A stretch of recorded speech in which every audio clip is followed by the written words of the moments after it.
Badram Karanebihi Shruniyama Devaha Badram Pashyema Akshabihi Ryajatraha Stirai Rangair Tushtuvam Sastanubihi Vyashema Devahitai Yadayuhu Swastina Indro Vridrashravaha Swastinaha Pusha Vishwavedaha Swastinaha Tarksho Arishtanemihi Swastino Bruhaspati Dadatu Yo antah pravishya mama vacha imam prashuptam sanjeevayati akhila shakti dharaswadamna anyamshta hasta charana shravanatvagaadin prana namo bhagavate purushaya tubhyam lasatu shrimad ananda tirtendurno hrudambare yadvachas chandrika swanta santapam nikrundati padavakya pramana jnaan pranamya shirasa gurun vyakarishe yatabotam vishnu tattva vinirnayam. So good evening, everyone. So before we start today's class, which is the 7th in the series on Purusha Suktam, let's get into the mood of the spirit of the Vedas by playing Purusha Sukta. I'll go to YouTube and play this. It runs for 5 to 6 minutes. And after that, I will introduce you our special guest today, His Grace Mohandas Prabhu from Hungary. So bear with me while I get the YouTube on.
Wonderful.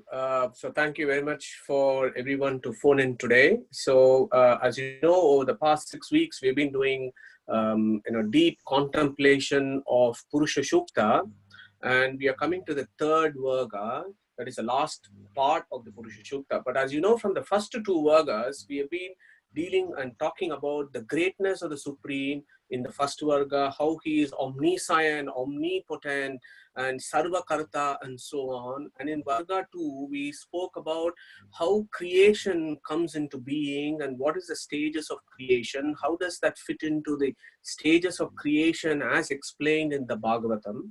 So we are in the very last verse of Varga 2 for today, and hopefully we will deal with some really challenging and important verses from Varga 3. So before we go into that, now Varga 1 and Varga 2, as we've always discussed, Purusha is the supreme being, the supreme person, and we've always contemplated on that supreme person as Vishnu or Krishna. So on that note, today I have requested one of my very good friends and a great Krishna Bhakta from Krishna Valley in Hungary, His Grace Mohandas Prabhu, to share with us some wisdom, his wisdom from the Bhagavatam as to what it says about this Krishna, who is the Supreme Purusha. So I would really like to welcome Mohandas Prabhu today, who is kindly agreed to grace the occasion. He will be giving us a Simha Avalokananaya, as I said before, to look back and look at the Supreme Being as Krishna, as how he is celebrated in the Bhagavatam. So Mohandas Prabhu, thank you very much for joining us. Hare Krishna, and the stage is yours. Okay, Hare Krishna, everybody. Can you all put your video on? Just Mohandas Prabhu is only there for 10 minutes. If you put the video, then you'll feel happy. He'll be there for 2 hours, Sudarshan. He is agreed to grace us for two hours, but we can all have his darshan. Yes. Yeah. At least put the video on, please.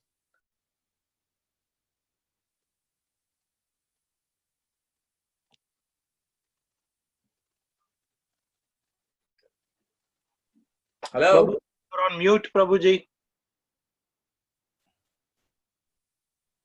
Madhu, he's on mute. Can you tell him to unmute, please? I'm unmuted now. Yeah. Go on, Hare please. Krishna. Yeah, Hare Krishna, you thank can you. start now. Can you hear me now? Oh, okay.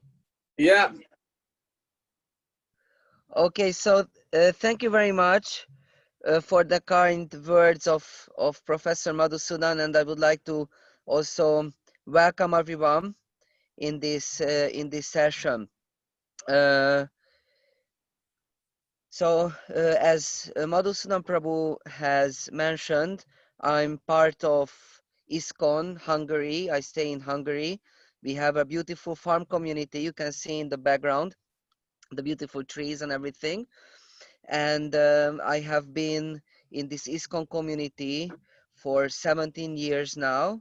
I tried my best to study the Vedic knowledge and also spread the Vedic knowledge here in Hungary under the shelter of ISKCON. As you all know, most of you I think know that our ISKCON community is also part of the same Brahma Madhva Sampradaya that is beautifully represented by Professor Madhusudan, although we are part of the Brahma Madhva Gaudiya Sampradaya as the followers of Shri Krishna Chaitanya Mahaprabhu.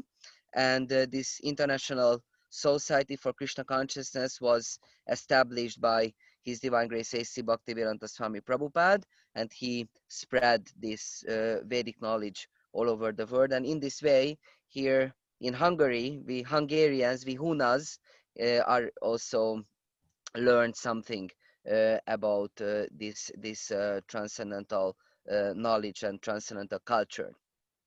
So today I was asked by Professor Madhusudan to speak a little bit about the topic of Bhagavan, the Supreme Personality of Godhead. Who is Bhagavan, and what can we know about him? And although this topic is unlimited and I'm very insignificant and unknowledgeable, but I hope that by the empowerment of Madhusudan and all the other kind devotees and souls of you, I will be inspired and I will be empowered to speak a few words. Just let me offer my prayers briefly.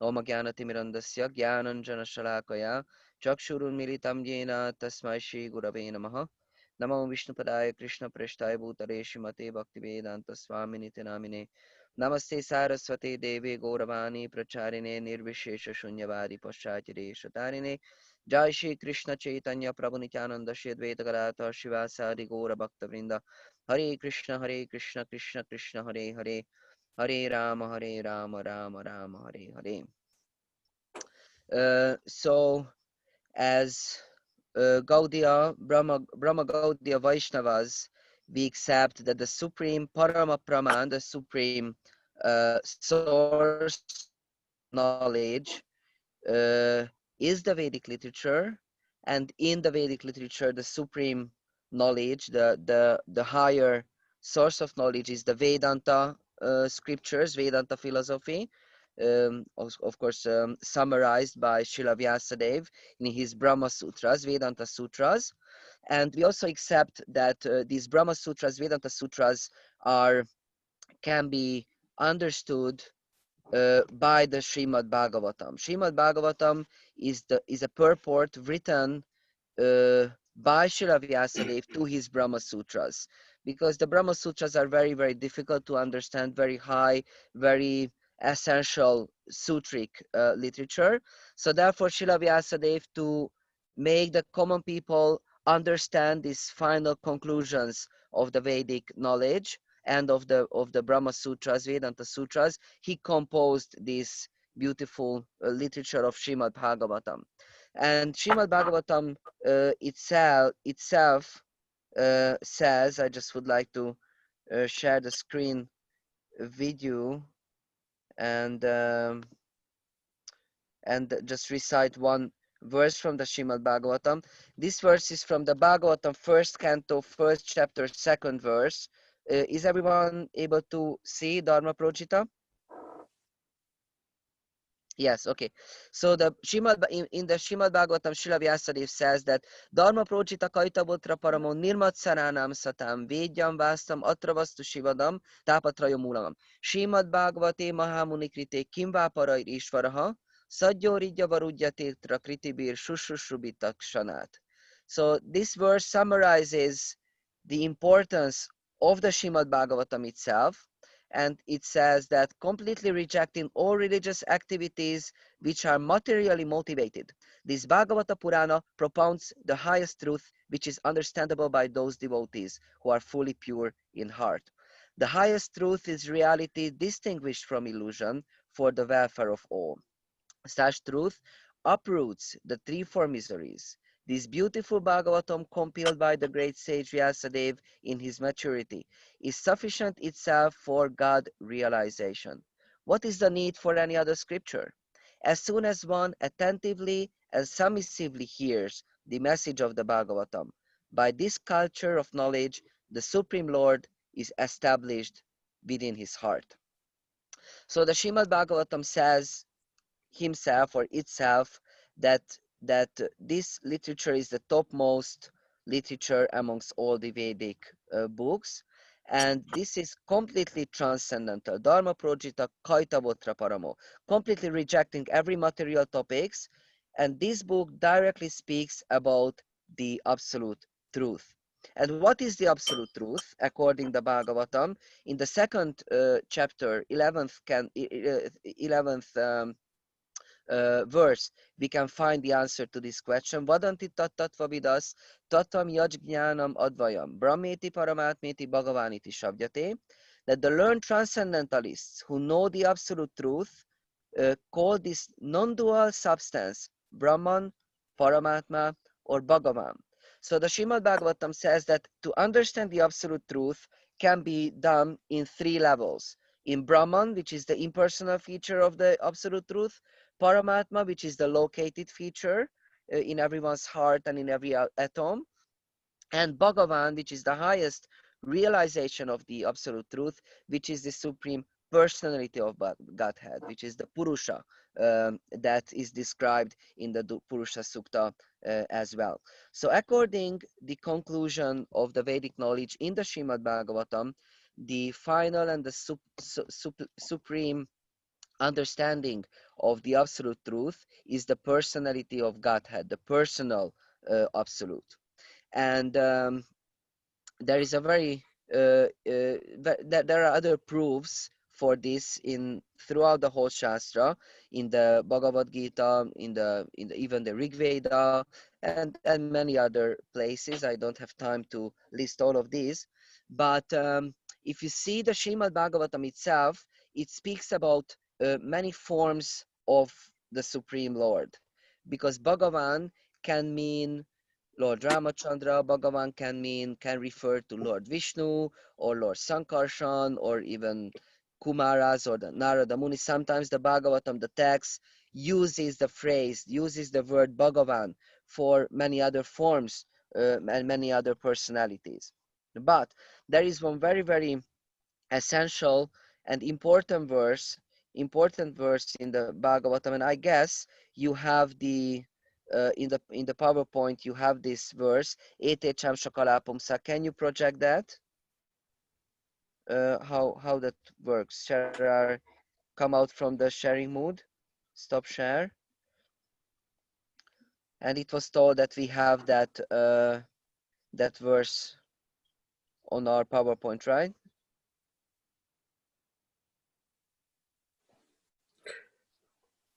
Yeah, I think Professor? Abhijit should be able to get it up. Okay. Yeah, Abhijit, it's up. Yeah. Now it's Purusha Sukta, so we have this Paribhasa Sutra of the Srimad Bhagavatam somewhere here. Move to two further slides. Move to the next slide. Move to the next slide.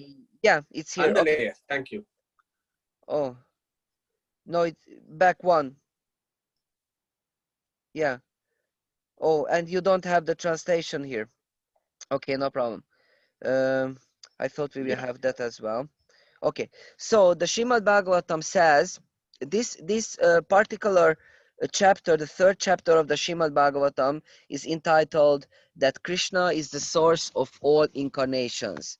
And in this chapter, the Bhagavatam lists the 24 most important avatars or incarnations of the Supreme. and briefly summarizes the activities or the particular qualities and yeah, personality of those avatars. And after listing all these most important avatars, the Srimad Bhagavatam says this verse: Ete chamsha kalapumsa Krishnastu Bhagavan Swayam Indrari Vyakulam Lokam Mridayanti Yuge Yuge. And this verse means that the above listed avatars, Ete Chamsha Kala, so all the other avatars that I have listed here, Vyasadeva says, are part and parcels or partial manifestation of the Supreme Personality of Godhead, but Krishna's to Bhagavan Swayam. But Krishna is the Supreme Personality of Godhead, and he is the source of all the other avatars, all the other incarnations, all the other forms of the divine. He is the original personality of Godhead, Bhagavan Swayam. And Indrari Vyakulam Loka means then Krishna, he comes in different forms in this world when the demons create some trouble in the universe. But mainly this verse is accepted amongst the Vaishnava Acharyas as the Paribhasa Sutra, the most important verse of the Srimad Bhagavatam, and we could say that the most important verse of the whole Vedic literature, because this is the verse that you have to use to understand all the rest of the Vedas.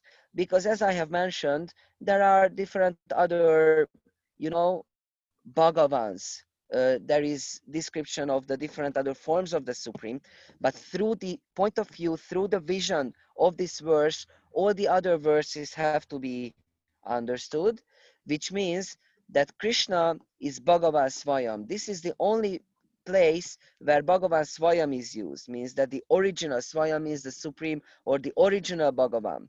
So Krishna is the form of the absolute truth, which is the original form. And all the other incarnations and Chams, Chakala, all the other forms of the divine are part and parcels of Krishna, but Krishna is the original form of the divine. And this knowledge or this statement is also expressed in the Brahma Samhita, written by Lord Brahma himself, who is the founder Acharya, of course, of the Brahma Sampradaya, because Lord Brahma says that Krishna is the original source of all the other incarnations. He uses the example of a candle. If you take the original candle and light other candles from it, then you find that all the candles has light, but still there was an original candle that was used to light up all the other ones. So in this example, Krishna is the original candle, and he is the source of all the other incarnations. And Krishna himself says this truth in the Bhagavad Gita. He says, Matta paratara nanyat kinchidasti dhananjaya mai sarvamidam protam sutri maniganaiva. That Krishna says that, oh Arjuna, Matta paratara na anyat.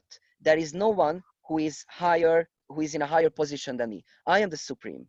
Mata means me. Paratara means the supreme, and na anyat means there is no other, no higher personality than me. I am the supreme personality of God. And of course, Krishna says that in multiple places in the Bhagavad Gita. He also says that Aham Sarvasya Prabhavo, that I am the source of everything. Everything includes also the other forms of the Supreme Lord, like Vishnu or Rama or Nisimha and all the other incarnations. And why is Krishna the original, or what is in Krishna that we can't find in any other personalities? So according to Bhakti Rasamrita Sindhu, which is a beautiful summarization of the knowledge of the Bhakti Yoga, written by Srila Rupa Goswami himself, who was we could say, the most important disciple of Sri Chaitanya Mahaprabhu, he says that the Supreme Lord has for example, the other incarnations of the Supreme Lord, like Vishnu and Lord Ram and the other avatars, the other incarnations, Vishnu Tattva avatars, they have 60 qualities. Of course, God had unlimited qualities, but he lists 60 as categories of the qualities of the Supreme Lord. And Rupa Goswami says, but Lord Krishna, as the Swayam Bhagavan, as the Supreme Personality of Godhead, he has 64 qualities. And so it means that Lord Krishna has 4 qualities that no other incarnation has. 4 unique and special qualities. And these 4 qualities that even Lord Vishnu and his incarnation doesn't have are as follows. Krishna is Venu Madhurya, Rupa Madhurya, Bhakta Madhurya, and Leela Madhurya. What does that mean? It means that Krishna is Venu Madhurya. Madhurya means very sweet and very attractive. So Krishna is Venu Madhurya. He has his flutes. He has his flute. He's playing on a flute. Lord Vishnu, he doesn't play on flutes, or Lord Nrsimhadev especially doesn't play. But Lord Krishna, he has this very special attribute, which is his flute, and he creates so many wonderful and amazing miracles with that flute, including creating this universe. Actually, according to the Bhagavatam, the source of the whole universe is the sound of Krishna's flute, but this is another topic. And so Krishna is Venu Madhurya, Krishna is Rupa Madhurya. He has a very, very special, very sweet form, transcendental body. So his Rupa is very special. He has only 2 arms. Lord Vishnu has 4, and Lord Krishna, he has 2 arms, and he looks like a cowherd boy. He has a very personal, a very charming, a very attractive, a very bewildering, beautiful form. And Krishna's beauty is much more higher and sweeter than any other forms of the divine. So Krishna is Rupa Madhurya. And then Krishna is Bhakta Madhurya. He has very, very special kinds of devotees. Very unique devotees. Why are Krishna's devotees are so unique? Because Krishna's devotees, they don't consider Krishna as God. You know, if you go to Vaikuntha, the abode of Lord Vishnu, everyone is bowing down before Lord Vishnu and glorifying him and worshipping him with great reverence and respect. But in Krishna's abode, Goloka Vrindavan, you know, Krishna has friends like the cowherd boys, and he has his mother, and he has his girlfriends, and he has very, very special, very close associates. And, you know, Krishna's friends make jokes with Krishna. You know, they don't think that Krishna is God. They have a very, very dear, very close, very personal, very unique relationship. So with Krishna, you can have with 4 main relationships. With Krishna, one can be a servant, a friend, a parent, or a lover. So only Krishna can provide these very special, very close relationships, and he only has these very special devotees who doesn't consider them God, but just love him because he's wonderful, he's amazing, he's lovely. And the 4th special quality of Krishna is his Leela Madhurya, that he has very sweet pastimes, very unique pastimes. For example, he has his rasa dance, he's dancing with 60 billion gopis, and he multiplies himself, expands himself into 60 billion Krishnas, and every gopi feels that Krishna is dancing only with me. So these very special, very unique pastimes you can only find in terms of Krishna. Lord Vishnu or Lord Ram, he doesn't manifest these special pastimes. And I just want to say one very short story that proves also that Krishna is special and Krishna is unique, and he is the original Supreme Personality of Godhead. And this verse we can find in the Srimad Bhagavatam 10th canto, and it's you can see also here. It says that Kasyanu bhavosya na deva vidmahe tavangirenu sparashadhikaraha yadvanchaya shri raranacharatapō vidhaya kama sucharam dritha vrata. And it says that, oh Lord, okay, just let me explain the source of this verse. Verse is spoken by the Naga Patnis, who are the snake wives of the Kaliya snake. I'm sure that most of you are familiar with the story when Lord Krishna defeated the 1,000-headed Kaliya who attacked him and his devotees in Vrindavan in the river Yamuna. And then Krishna showed the beautiful pastime that he danced on Kaliya's 1,000 heads, and in that way he purified Kaliya from his sin. Kaliya was a great demon, of course, but because Krishna was dancing on his heads and hoods with his lotus feet, by that process, Kaliya got purified, and he understood that Krishna is the Supreme Lord and he is the Supreme Personality of Godhead. And when Kaliya realized that Krishna is the Supreme Lord, then the snake wives, the wives of Kaliya, started to offer beautiful prayers to Krishna, and actually they begged to Krishna that please forgive to our husband, don't kill him. And then these wives said this verse, O Lord, we do not know how this serpent Kaliya has attained this great opportunity of being touched by the dust of your lotus feet. For this end, the goddess of fortune performed austerities for centuries, giving up all other desires and observing austere vows. So here in this verse, the snake wives of Kaliya says that this very special mercy that was attained by Kaliya is very unique. So Kaliya got the dust of Krishna's lotus feet because Krishna was dancing on his head. And the snake wife says here that Lakshmi Devi, who is the wife of Lord Vishnu, she had the desire to attain Lord Krishna's lotus feet, and therefore she performed very austere penances for centuries to be able to attain Lord Krishna's lotus feet. And also it's written the later verses that uh, Lakshmi Devi, she wasn't able to achieve that. So although Lakshmi Devi, she eternally resides in the company of Lord Vishnu, she still had the desire to attain the association of Lord Krishna, the two-armed form of the divine.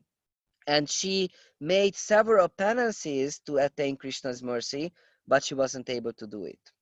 So because she has a different mood, she always worships Lord Vishnu with great respect, and she can't give that up, so she can't be in so how to say, close and so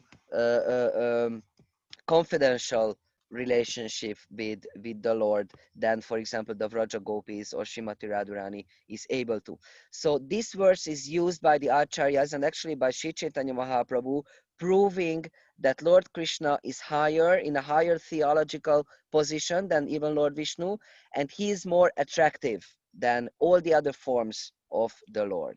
And in this Kali Yuga, we are very, very fortunate because although it's very, very difficult to achieve Lord Krishna's personal association and the divine abode of Lord Krishna, Goloka Vrindavan, but it says in the Srimad Bhagavatam that Kalir Doshani Derajan Asti Eko Mahan Gunan Kirtanadeva Krishnasya Mukta Sangha Param Vrajet, that although this age of Kali is full of poison and full of dirty things and mistakes, but there is one very special quality of this age. Kirtanad Eva Krishnasya, by only singing the holy name of Lord Krishna, one can achieve Mukta Sangha Param Vrajit, the supreme destination, which is Lord Krishna's eternal abode, Goloka Vrindavan. So in this age of Kali, by the mercy of Sri Chaitanya Mahaprabhu, we can achieve Lord Krishna's personal association only by chanting the Hare Krishna, Krishna Krishna Hare Hare, Hare Rama, Rama Rama Hare Hare mantra. Thank you very much. This was what I wanted to share with you. I hope it wasn't too long, and I hope it was also understandable. I always feel ashamed to speak in front of Professor Madhusudana because he's much, much more knowledgeable and learned in the Shastra than me. You know, when I speak, I sometimes quote the Shastra. When he speaks, he always quotes the Shastra, and sometimes he says something himself, which is amazing. Lord Krishna says in the Bhagavad Gita that the austerity and the perfection of speech is quoting the Shastra. So Professor Madhusudana is the embodiment of the perfection of speech, because he has such amazing Shastric knowledge. So I give back the stage to him, and thank you very much. Srila Prabhupada ki jai. Hare Krishna. Thank you, everybody. So Hare Krishna, Mohandas Prabhu, that was a wonderful exposition, a 2D force of the essence of Srimad Bhagavatam. So thank you very much. I hope you will be able to stay for the rest of the evening, because we usually have question and answer sessions that Dr. Sudarshan coordinates that. So hopefully you will stay on for the rest of the evening. So Abhijit, can I just go back to the previous slide, the Purusha Sukta slide, just to remind all of us as to where the next slide here. So far we have done Varga 1 and Varga 2. There is only one verse in Varga 2 that is we haven't completed yet, and then we will try and do 2 other verses from Varga 3. So the Varga 2 final verse, there is Tasmad Ashwa Ajayanta Yekeche Ubayadataha Gavoha Jagnire Tasmad Jata Ajavayaha. Then the third Varga, Yat Purusham Vyadatuhu Katida Vyakalpayan Mukam Kimmasya Kaubahu Kavuru Pada Uchete Brahmano Asya Mukamasid Bahur Rajanyah Kritaha Uru Tadasya Yad Vaishyaha Padbyam Shudro Ajayata. So I hope over the next 1 hour we'll cover these 3 Vargas, because we need to think about finishing Purusha Sukta next weekend. Okay, so now Abhijit, thanks a lot. You want to move forwards by 3 slides. Yeah, next one. Stay there. Previous slide. So a brief recap. Brief recap of what we have done. And this is the summary of the Bhagavatam verse, where the Varga 1, we discussed about the glory of the Supreme Purusha as described and celebrated in Rig Veda, 10th Mandala. And then we discussed about how the Devatas started doing the yajna of creation. And that yajna of creation, the sacrifice, which is the creation, that was described in some great detail in Varga 2. So we spent a lot of time talking about the role of Chaturmukha, the role of Rudra, and the role of other Devatas in the cosmic yajna of creation. And then we moved into how the animal species. So once the Rupatmaka Prapancha, which is the material world, once the Rupatmaka Prapancha was in place, then the living beings come on the land, the living beings come on Earth or in other planetary systems, and how it started off from microbials to plants to animal kingdom. And then the animal kingdom is also interesting because it speaks about the lower animal species, and then the mammals come into being.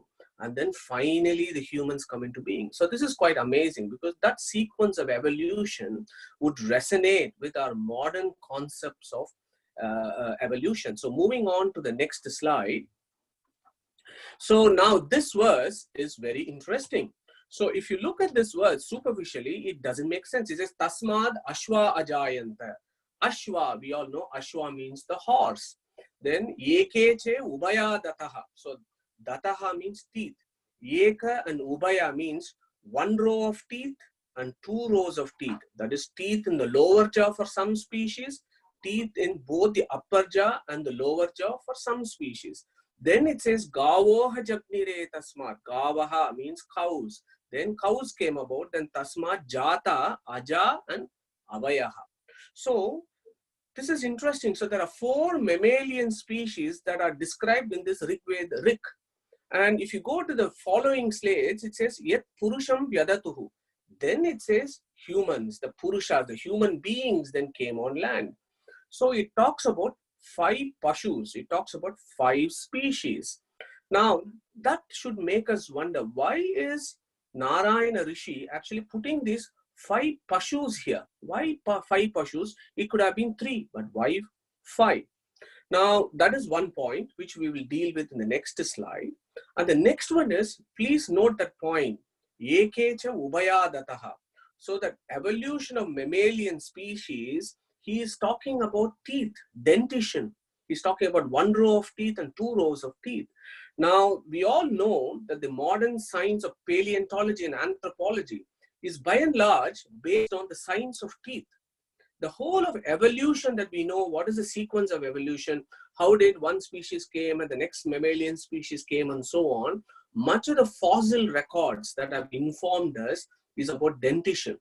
It is about dentition. So the rishis, even at that point, had the concept of teeth as a source of evidence of evolution, and the rishi has picked this up here. Ekeche ubayadataha.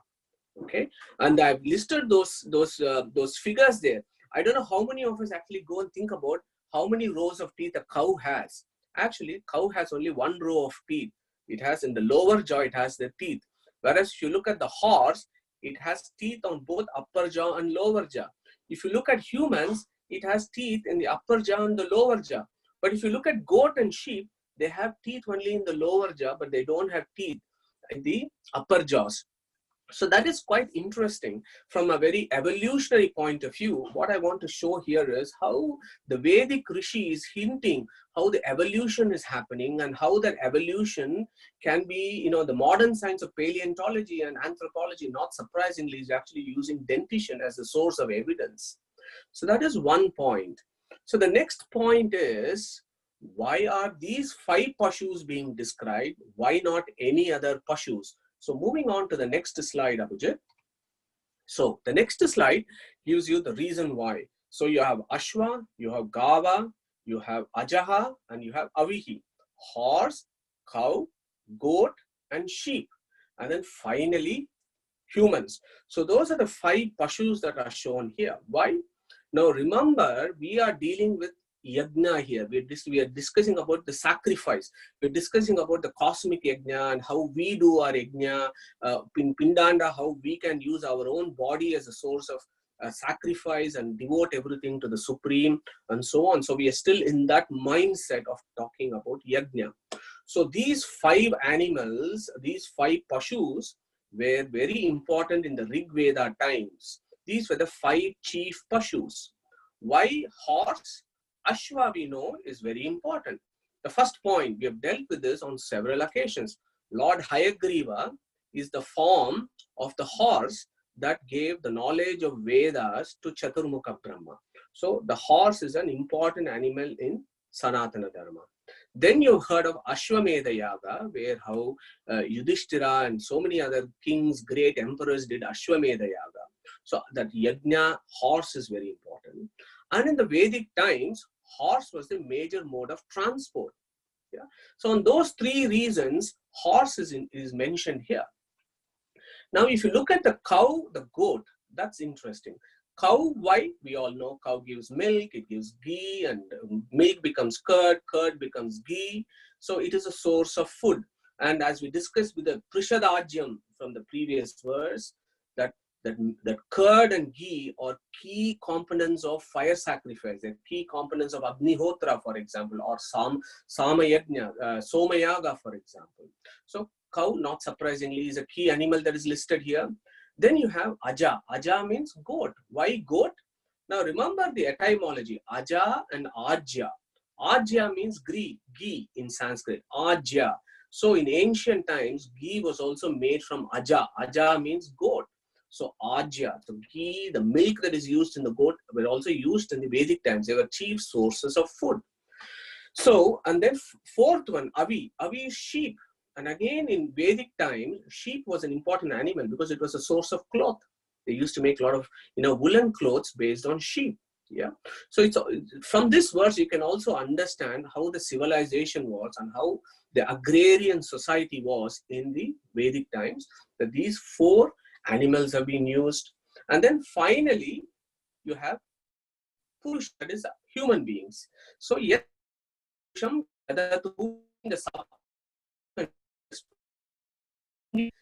have philosophy there as 5 is important in this particular. Now we have over the last several weeks from Purusha Sukta, the importance of Sangha, the importance of numbers, of philosophy in numbers. We have done 21, we have done 16 and 18, we have done, and we have significance, 21. So we have taken all these numbers and understood several deep philosophies. Similarly, here you have number 5. So what is 5? That is very important here. So the philosophical contemplation of number 5 here is the first.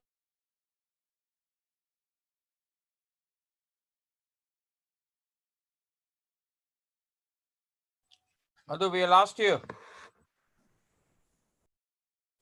Madhu?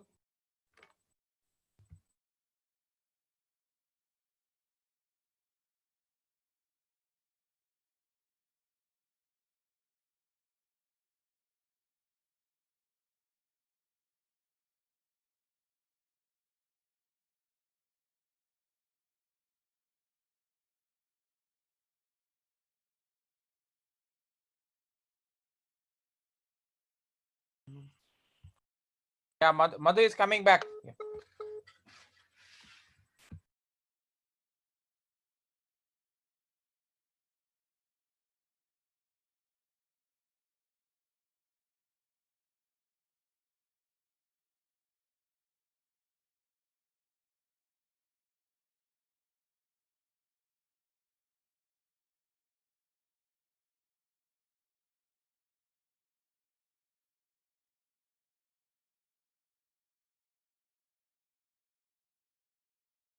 Okay, can you hear me now?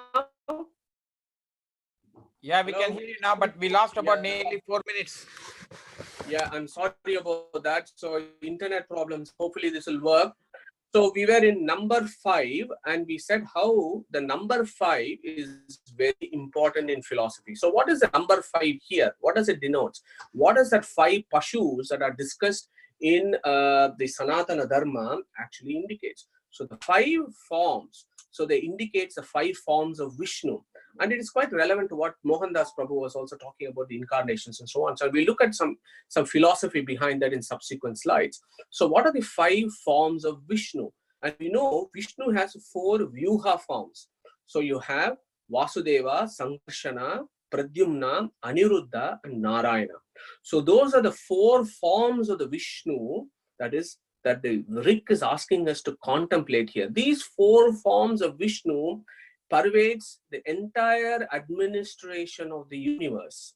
Aniruddha form is involved in the maintenance of the universe. Pradyumna form of Vishnu comes up for creation of the universe. Sankarshana form, Vyuha form of Vishnu plays a role in the destruction of the universe. Vasudeva form of Narayana is involved in giving you the knowledge, and it's the one that gives you moksha. It's a Vasudeva form, and the Narayana form is of course the Parabrahman who is there in the eternal abode. So the number 5 there essentially talks about the 5 forms of Vishnu. Now you can go to Taittiriya Upanishad or Pancharatra Agamas, where this is dealt with in great detail of the Aniruddha, Pradyumna, Sankarshana, Vasudeva and Narayana forms of Vishnu. And that is linked with these 5 pashus that come in this rig. And of course, 5 is also important because you may also remember we spoke about Panchamukhi, Rudra, the Abhimani Devata of Ahankara Tattva, 5. Now, 5 Pancha Tanmatras, they are important. Then you have 5 Bhutas. Then you have 5 Mahapranas. So there are lots of 5s that come in philosophy, in Vedic philosophy, something for us to think about. But the key message from this verse is the 5 pashus should give you a hint of the 5 forms of Lord Vishnu. Moving on to the next slide. So it also gets even more interesting here. What is the other significance of the number 5? So again, in for example, if you're doing a Somayaga, and we discussed about the various types of yajnas and so on, and we discussed about when we do a Somayaga, there are 16 priests from Rig, Yajur, Sama, and Atharvana Veda, and each priest has got his assistants 3, and then there is a total of 16 priests. Now, Sama Veda is recited by the Udgatra, Prostra, Pratihartha, and Subramanya. Those are the 4 priests in Somayaga that they recite the Sama Veda. Now, Sama Veda is sung in 5 stages. So this is really interesting. Go and read about Sama Veda. Go to Google, go to YouTube, listen to the Sama Veda and the music of the Sama Veda. is actually quite mesmerizing. It is quite mystic. It's amazing. Now, the key point about Samaveda, just for all of our benefit, is there are about 1,550 mantras in Samaveda. Now, Samaveda is not a separate part of the Vedas. It is basically much of the Rig Veda that is set in music. So there are about 1,474 rigs of Rig Veda that is set in music. So main thing here is music of Samaveda, and much of the rigs of 8th mandala and the 9th mandala actually come in Samaveda. Majority of this is in Gayatri Chandas. Some of it is what we call as Pragata. Pragata is interesting. What Pragata means is you take 2 hymns and then split them into 3 and you sing. So that is a tradition in Samaveda. So again, Samaveda recitation, the Samans that is sung is important during Yajna, during sacrifice. And again, that 5 there is talking about the 5 stages. So the Prastava starts, Udgita then goes in high pitch, Pratihara then mid portion, Upadvara, he is a chief, Udgatru who sings again, then Nidana, all 5 of them together sing. So go, YouTube it, it's beautiful. So that is about the 5 stages of singing of Saman in Samaveda. Now, Samaveda is also interesting because in chapter 10, 22nd verse, many of you would be familiar with that. It says, Vedanam Samavedo Asmi. Krishna says, of all the Vedas, I am in the Samaveda. I like the Samaveda. This is my most favorite Samaveda is my I love it in the Vedas. Why is he saying that? You need to think about why has Krishna said that Samavedo Asmi. Now, I want to give you an imagery of this. We have discussed Garuda, the Vahana or the vehicle on which Vishnu goes, and the Garuda is an amazing guy. What Garuda is, as we discussed before, Garuda is the Veda Purusha. He is the Abhimani Devatas of Vedas, and he is constantly reciting the Vedas. And the scriptures tell us when Vishnu is on Garuda and he is going around, the Garuda is constantly reciting the Samaveda. Garuda is constantly reciting the Samaveda, and Vishnu is listening to it, and he is very happy because his vehicle is constantly celebrating him in Samaveda. So that is one interesting point I thought you might like as to why Krishna has said Vedanam Samaveda, and you had to link that with the 5 stages of singing of Saman in Samaveda. And again, the other reason why Krishna has said that he likes music and sound is we need to remind ourselves as to what Mahaitareya Upanishad has said. Tava yeta sarvaha richaha sarve vedaha sarve ekameva vyahritihi pranayeva prana richa iti eva vidyat. So that means what he says is, yes, every Veda is celebrating me, every word is celebrating me, every letter in the Veda is celebrating me, and you know what? Every music is celebrating me, and every sound in the universe is also celebrating my glory. So Samaveda is music and sound, and it is telling us that it is not just the words and the letters that celebrate the greatness of the Supreme, but it is every sound in the universe is also a glorification of the Supreme Being. So the 5 stages of singing of Saman should be another concept that should come to us when we remind ourselves of the 5 Pashus. Yeah. Moving on to the next slide. So then it says, Yat Purusham, the next verse, Abhijit. So the next verse, then the Rig goes on and says, Yat Purusham Vyadatuhu Kathida Vyakalpayan Mukam Kimmasya Kaubahu Kavuru Pada Uchete. So this is an amazing verse. Previous slide, Abhijit. So this is quite an amazing verse, and it's well worth talking about it over the next 5 or 10 minutes. So now you have to go back to that cosmic yajna of the 2nd Varga. So we are now entering into the 3rd Varga, first Rig. And in the 2nd Varga, in those 6 verses, we had this imagery of how the cosmic creation came about and how all the Devatas, Chaturmukha, Rudra, etc., they were all doing this yajna of creation. So the first being that came about in that cosmic creation was Chaturmukha Brahma.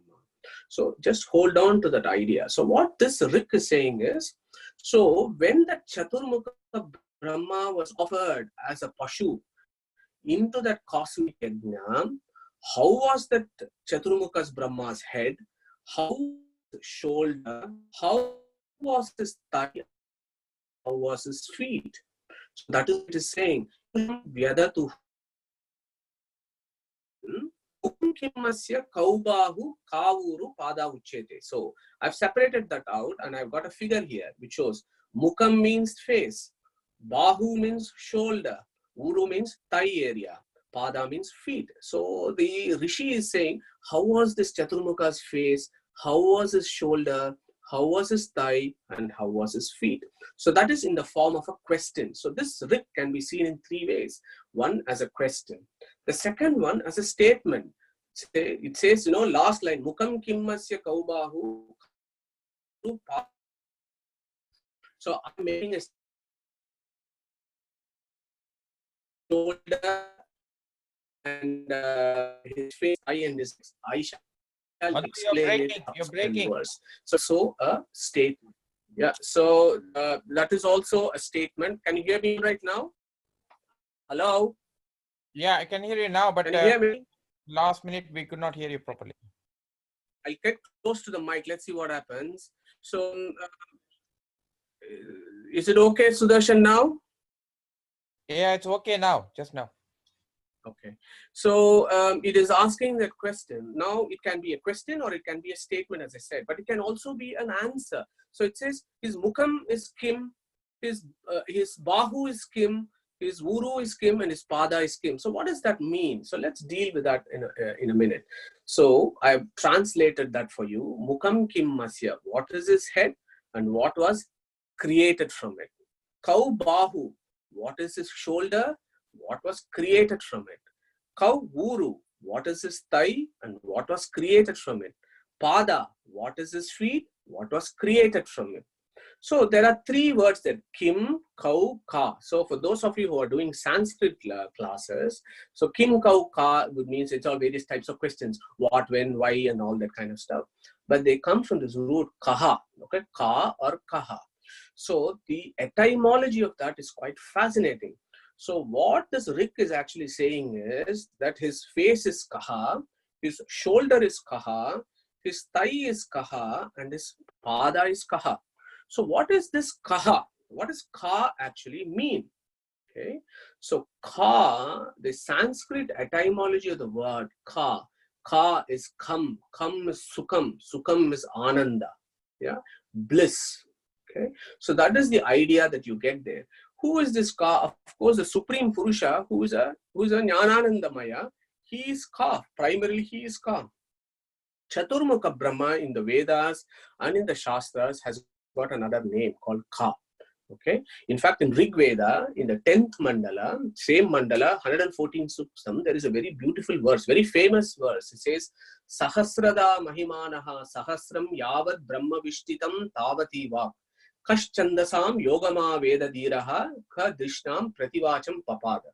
So basically what this Rik is saying is, this Supreme Purusha's greatness is so much, okay, nobody can know him. Kaha Chandasam Yogama Veda Diraha. So there you can put it as Kaha means, does anybody know him more? Then it also answers saying, Kaha Chandasam Yogama Veda. That means the only supreme person who can know about the Supreme Being is Chaturmukha Brahma. None of us can know about him fully. To some extent, Chaturmukha Brahma can know about the Supreme, and what he knows is infinitely more than what we can know. Kaha there also means Chaturmukha Brahma. Okay. Now, here is another interesting link. And over the last 3 or 4 months, we have always tried to link words in Sanskrit from other philosophies and religions and civilizations of this world. Because the bottom line is, the Rigvedic civilization was the very first civilization on planet Earth. And other civilizations that have evolved have actually taken much of the Sanskrit verses and incorporated the Sanskrit names into their civilization. Look at Egyptian civilization. You have an entity called Ka in Egyptian civilization, in the mummies and the pharaohs. There is something called Ka, there is something called Ba, there is something called Ra. You might have all heard those verses.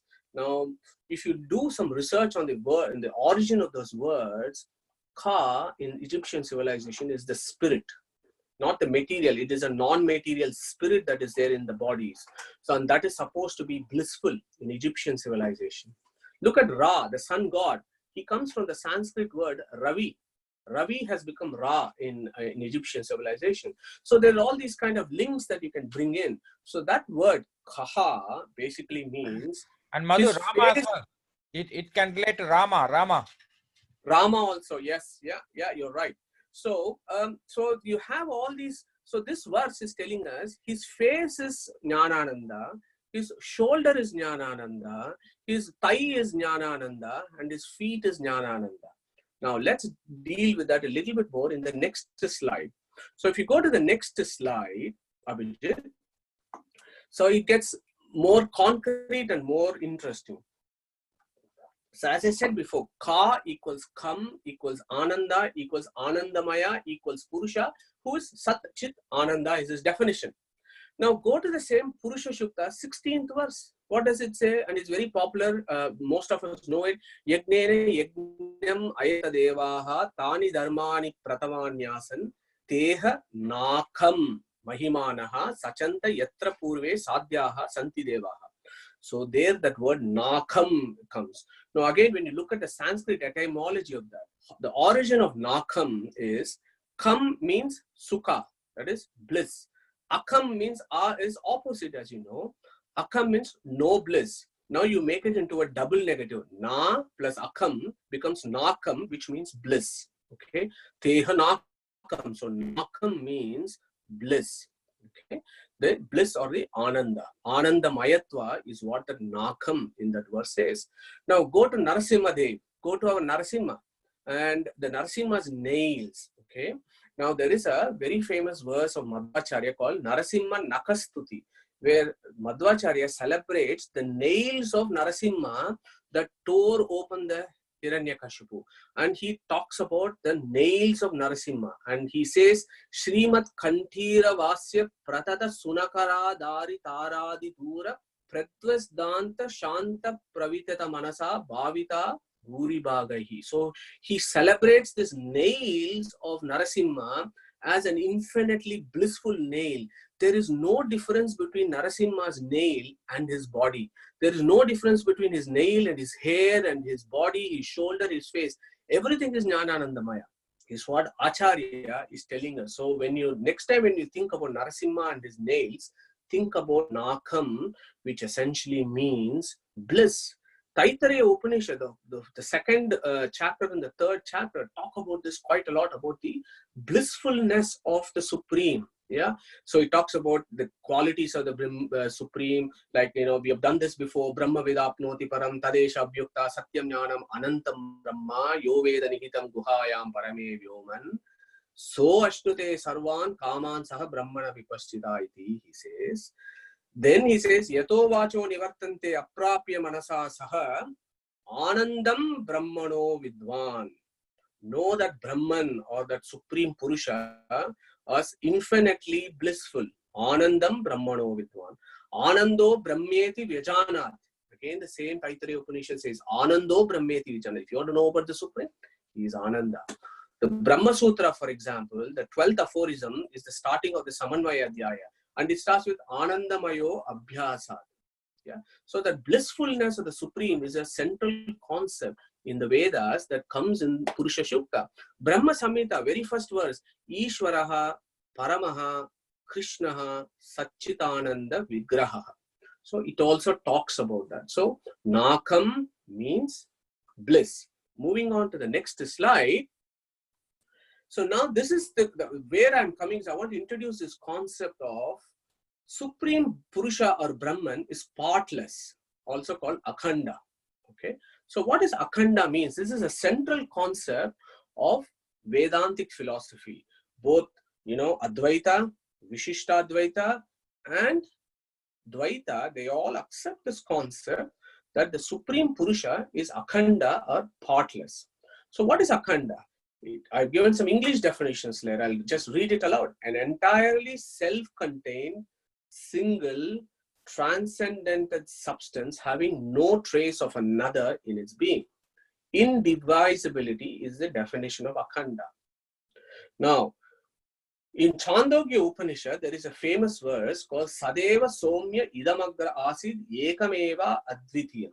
So again there, Brahman, the Antaryaman, is the inner controller of infinite sentient and non-sentient beings.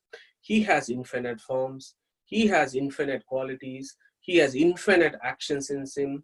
They are not considered as different from Brahman, and they do not have any difference even among themselves. There is complete absence of internal distinction, what's called a Swagata Veda in Brahman or the Supreme Purusha. In Katha Upanishad, there is another verse, Neha Nana Asti Kinchana, Na Iha Nana Asti Kinchana. There's a whole lot of philosophy that is around this particular verse of Neha Nana Asti Kinchana. Please try and do some reading around this. The streams of how this verse is interpreted in Advaita, Visishtadvaita, and Dvaita is really interesting. So basically what it means is Swagata Veda Vivarjita Tva is a key concept, that the Supreme Being is one partless, akhanda entity, and there is no difference between his nail and his hair and his shoulder and his head. Hold on to that concept. Akhanda in Advaita is Gunasunya, whereas in Dvaita it is Gunapurna, which means in Dvaita that Akhanda Brahman is Nirguna, quality attributeless, whereas in Dvaita he is full of infinite auspicious attributes. I've just put it there for your own self-study. So moving on to the next stage, Abhijit. So we understand now that this Purusha is Jnananandamaya with no internal difference. Yeah. So what does that mean? Face equals shoulder equals thigh equals feet equals Jnananandamaya. Okay. Mukam kimmasya kaubahu kavuru pada uchete.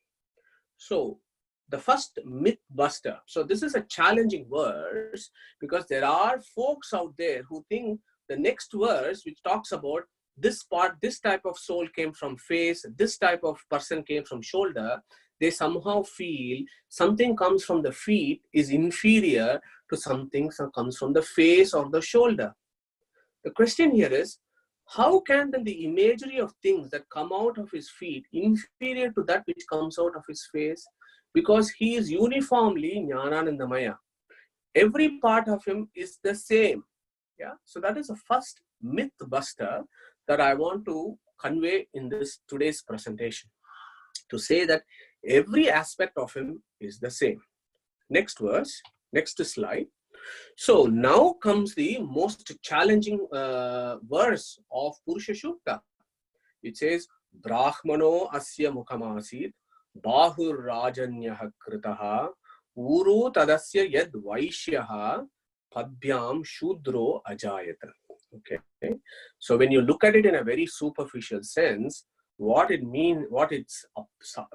seems to convey is, from his face came the Brahmanas, from his shoulder came the Kshatriyas, from his thigh came the Vaishyas, and from his feet came the Shudras. It feels as though Purusha Sukta is talking about Varnashrama, the caste system, which is far from truth, and it is actually nonsense. Those who feel that Purusha Sukta or Gita is talking about caste system are completely misinformed, and it is a whole lot of ignorance from their part, not having made an effort to understand what the Vedas and the Gita is actually saying. So what I want to do is the next few slides try and reinforce that point. So in Gita, for example, 13th verse in chapter 4 says, Chaturvarnyam maya srishtam guna karma vibhagashaha. Okay. So the same thing is Brahmano asya mukhamasi. So when you deal with this, you have to link this verse from Gita and this verse from the Purusha Sukta and try and make some sense out of it. Is Sanatana Dharma talking about segregation of people? Is it talking about caste system? Is it talking about jati? Is that what it is doing? Absolutely not. That is a resounding not from the Vedic times and the Vedic scholars and the learned and the intelligence who actually know how to interpret these verses. Much of the problems that have happened back home have come from the ignorance of people who have not understood what this verse actually means. So what I want to do is, for the next couple of slides, try and reinforce that point. So now, to remind ourselves, we are talking about creation. We have seen the evolutions of species. We have spoken about plant kingdom came first, then bacteria, amoeba, then unicellular, multicellular, lower animals. We have done mammals. Now we are saying humans have come. Human being means this body. Yeah, this is our sadhana sharira. But inside us is what? It's the jiva. Okay, so it is talking about the sadhana sharira that has come, and now it is talking about how those classifications of souls actually came about. Let's do some basics. Let's go to the next slide. Now, next slide is interesting. So when it says varna, so what does varna actually mean? Okay, so as I said, there's all sorts of nonsense that is discussed elsewhere, largely driven by uneducated politicians of our times. But here is the authentic version as per the Shastras. What is Varna? Let us look at Freeline Dictionary and Collins Dictionary. There is an idiom. Reveals oneself as one really is. As in, we always thought he was completely honest, but he showed his true colors when he tried to use a stolen credit card. True colors. Okay. This expression alludes to the antonym false colors, that is, sailing under a flag other than one's own. Collins Dictionary, for example, says, if you see someone in their true colors, or if they show their true colors, you realize what they are really like. So even in English, what it means is one's true nature is color. How did that concept in English came about? We all know that English is not an original language. It has taken from all other language, primarily from Sanskrit. So what does in Sanskrit Varna mean? Varna means color. So what does that mean here? One's true nature is the Varna. Yeah. So the next question is, true nature of what? True nature of souls or true nature of body? So moving on to the next slide. So this is one of those back to basics kind of slide. Because over the past several weeks we have done this. So we have looked at how the sadhana sharira is. We have the Hridaya Kamala. In the Hridaya Kamala there is a cave. In that cave is the jiva, and inside the jiva is the supreme Purusha or Brahman. Okay. Now covering him is this 5 material coverings that we discuss a lot of times: Annamaya, Pranamaya, Manonmaya, Vijnanamaya, and Anandamaya. So these are all the koshas. Whereas the soul is sitting inside. Soul is non-material. All these things are material. So our Vedic philosophy says, guys, remember, when we do something, whatever actions or whatever character that we have, it is influenced by 2 things. One is called Prabhava and the other one is called Swabhava. So what is Prabhava? Prabhava is the sum total of environmental and genetic forces that influence as to what we do in our lives. So the environmental and genetic forces are related to our body. What is this body made of? Body is made of matter. What are the material gunas? We know there are 3 material gunas, Sattva, Rajas and Tamas. So this environmental and genetic forces make us who we are as a human body. Okay, so that is the Prabhava. Whereas now there is another aspect to it. In this body is the jiva. Whereas the jiva swarupa, what is the nature of the jiva, which is non-material. Just to make the matters a little bit complicated, there is a classification of the swarupa of jivas also as sattva, rajas and tamas. Nothing to do with the material sattva, rajas and tamas, but it is the non-material attributes of the jiva that is roughly classified into sattva, rajas and tamas. So the Vedic philosophers actually are talking about 2 components here. They're talking about something called Prabhava and something called Swabhava. Hold on to that idea. Moving on to the next slide. So this we are all fine. I'm just summarize this. We have done this before. So souls are subatomic. Where is the evidence? Shveta Upanishad. Souls are infinite in number. Where is the evidence? Vatsat Shruti. Souls are everywhere in the universe. Where is the evidence? Evidence everywhere in the Vedas. Skanda Purana gives a very nice example. And then souls are eternal and uncreated. Where is the evidence? Nityo Nityanam Chetanas Chetananam. Or you can take Gita. to 12th verse, Natvevaham. So on the left, we know that souls are subatomic and they are eternal. On the right, we have done the Shodashakala Purushaha of Shat Prashna Upanishad, and we have discussed how this Jiva is number 16, and it has 15 coverings. How Lakshmi, in her Sri, Bhu and Durga forms, ties this rope of material gunas into the Jiva and gives this Jiva a body.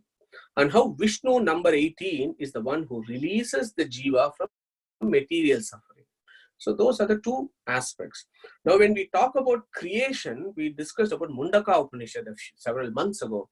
Yata urnanabihi srujate gruhnate cha yata pruthivyam aushadayaha sambhavati yata sataha purushat keshalomani tata aksharam sambhavati iha vishwam.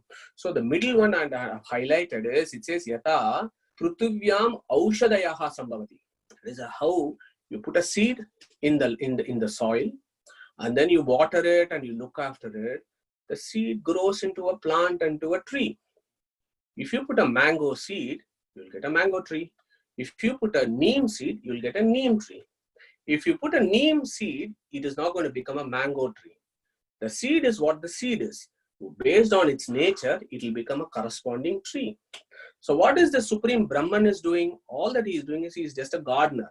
He is just giving you all the facilities so that the seed can actually flourish and blossom and make its own identity and progress in the universe.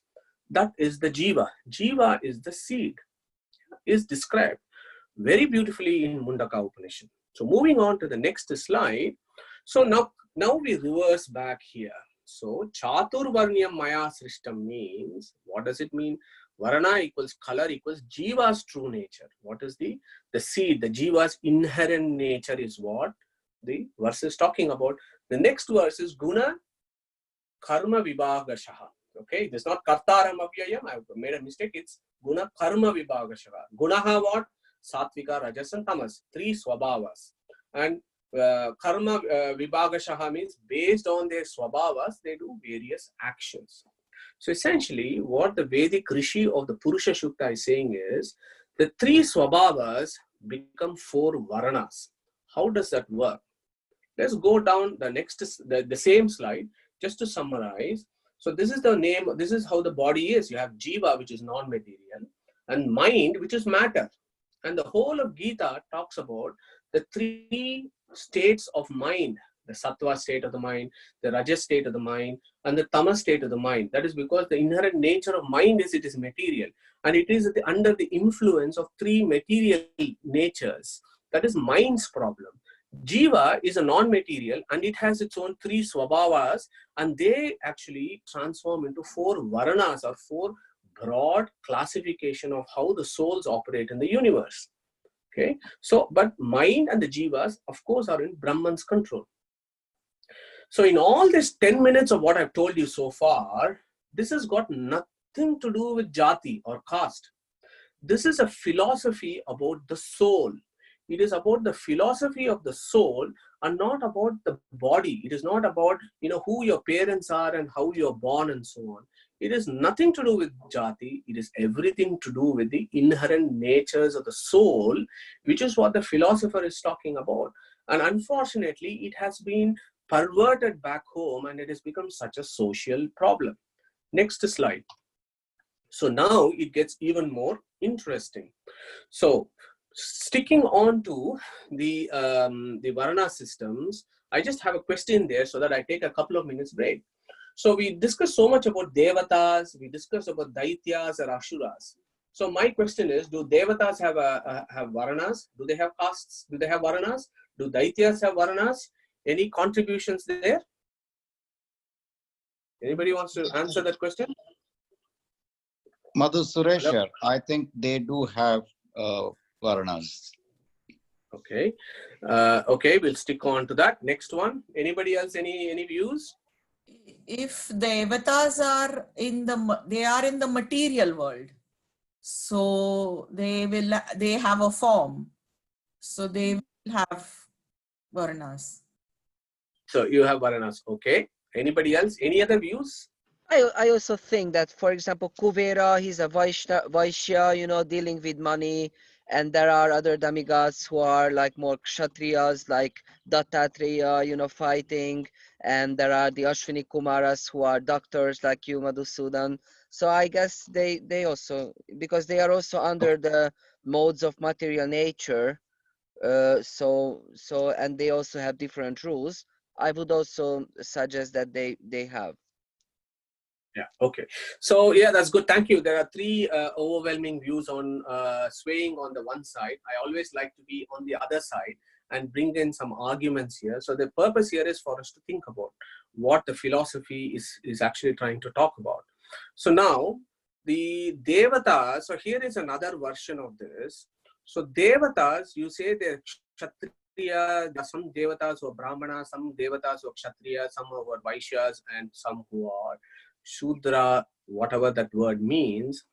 The meaning there is they are the Abhimani Devatas of that. They themselves do not belong to that particular Varna, but they are the Abhimani Devatas of that particular souls of those types. So there is an other view of that. So think about that.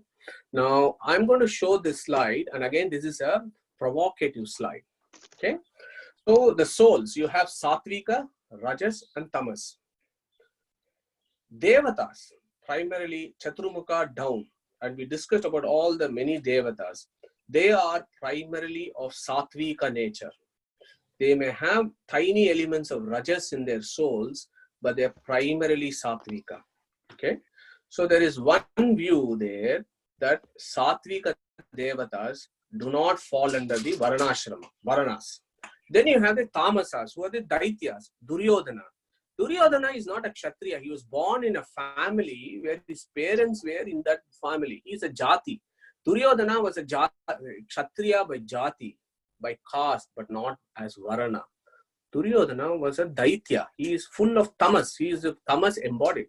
So one school of thought, for example, believes pure Sattvikas are out of the Varna system.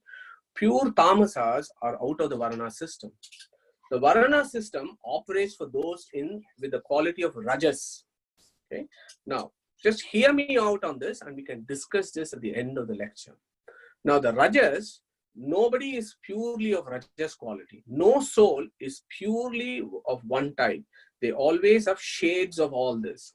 So you can have a Satvika Rajas, a Rajas Rajas, or a Tamasika Rajas. Okay, a Tamasika Rajas will still fall down in the material pool, and he can never elevate himself. He is also out of the Varna system. The Rajasa Rajas is the guy who is a materialist like us, who is always interested only in material pleasures, and is going round and round in circles in the cycles of life, and he becomes a Nitya Samsarin. So for a Nitya Samsarin, there is no hope. He is also out of the Varna system. Then you have the Satvika Rajas, who are eligible for moksha. Okay, this is a key point that I want to stress. So Satvika Rajas are eligible for moksha, and they fall into the Varna system.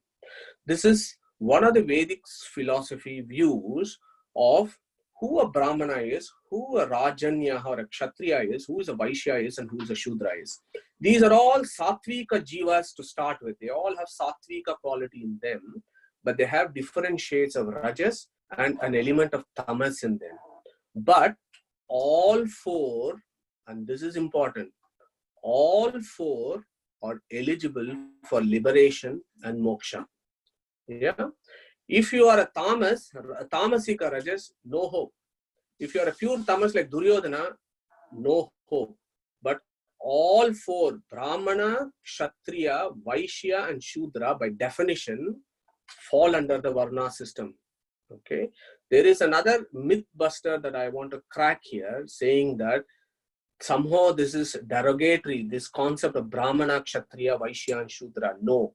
These four are the only ones that are eligible for liberation. Anybody out of this or not. It's a controversial point. We can discuss it later. But I would also urge some of you to look at Gita Tatparya of Madhva, for example, who cites Naradiya Purana and so many other works to propound as to why this is the view. because it says Rajasa Satvikeshu Eva Varana Bedaha. Varana is related only to those jivas eligible for liberation. Others are not eligible. Okay. So now I'm asking the question, how on earth do I know what I am? Which group am I? Am I a Brahmana? Am I a Kshatriya? Am I a Vaishya? Am I a Shudra? Please eliminate the thought that because you're born to a particular father and mother and you're a particular family, that automatically you become a Brahmana, or automatically you become a Kshatriya, or automatically you become a Vaishya, or you become a Shudra. That certainly is not the Vedic view. The Purusha Sukta and Gita were written at a time when there was Vedic civilization, when the society was not based on the current derogatory, stupid system that exists in Bharatvarsha. It was based on the intrinsic natures of souls, and there used to be vertical movements. If, for example, my parents, if a parents happen to be of some caste, but my soul is different, I may still be a Kshatriya, a Vaishya, a Shudra, a Brahmana. So there is the Vedic philosophy is very clear that the Varana system is not based on the body that you acquired from your parents, but it is the nature of your souls. So now the question is, who am I? How do I know what I am? I am certainly not something just because I was born into a family. Absolutely not. This is not the Vedic view. So how do we go and find out? I would urge you to read Gita chapter 16, where 26 Devi Sampath is listed. Go to chapter 17, where Yajna, Tapas and Dana is separated into what is a Satvika Yajna, what is a Rajasa Yajna, what is a Tamasa Yajna. Similarly, what is Satvika Tapas, what is a Satvika Rajasa, and so on. So you go and do your own research and see, what am I doing in this life, in my daily life? What is my approach? What is my personality? How am I conducting this life? And you will be able to tick boxes and see which group do I fall into. Am I a Satvika? Do I have any element of Satvikaness in me? Do I have any Devi Sampath? So that is a homework for us. But I hope you will take the positive spirit out of this. And the key message here is, there is nothing called caste system in Vedic philosophy. Varana is based on the nature of the souls. So the next slide. So this is what this is talking about: fourfold classification of jivas based on their intrinsic nature. And the key point is, all the four Varanas are eligible for liberation. Look at the word Brahmana. What does it mean? Brahma and Ana. We discussed this some time ago. Brahma means Brihat, that which is big. What is big? Supreme being is big. Vedas are big. So he who knows the Vedas, he who knows the Supreme Being is Brahmana. What does Kshatriya mean? The etymology of Kshatriya is Kshata, Tra. Kshata means those people who are in danger. Tra means to protect. So he who protects people in danger is a Kshatriya. Vaishyaha. What is Vaishyaha means? It comes from the root word Visha. Vishaha means Prajaha. Prajaha means people. He who provides food for people, who does business and improves economy, provides food to people, is a Vishaha. Who is a Shudra? Shudra has got various etymologies. One is called Shutat, Suchat, Dravanat. That means compassion and service. So that is a foundational quality. And the Shastras are very clear. Service, compassion and service is foundational. It is based on that you build your building. If you have a compassion and service and you do business for the betterment of human beings, he is a Vaishya. You have some compassion and you service and you're interested in administration and protecting the vulnerable, he is a Kshatriya. He who has service and compassion, and with that he is able to give his knowledge out, he is a Brahmana. So the etymology of this is very clear. Who is a Brahmana, Kshatriya, Vaishya and Shudra? It has nothing to do with what parents you are born into. Absolutely not. So again, the question is how, when and how do I know my nature? So I'm going to take a sip. I want to ask people, when and how do I actually, or we actually know our nature? We all know that we are not this body. Hopefully over 4 months, we are all convinced that we are not this body. So we know we are not this body, that we are a spirit soul, we are a jiva. Now, we know we as Jiva, we exist, but do we actually know what our nature is? Any contributors there, please?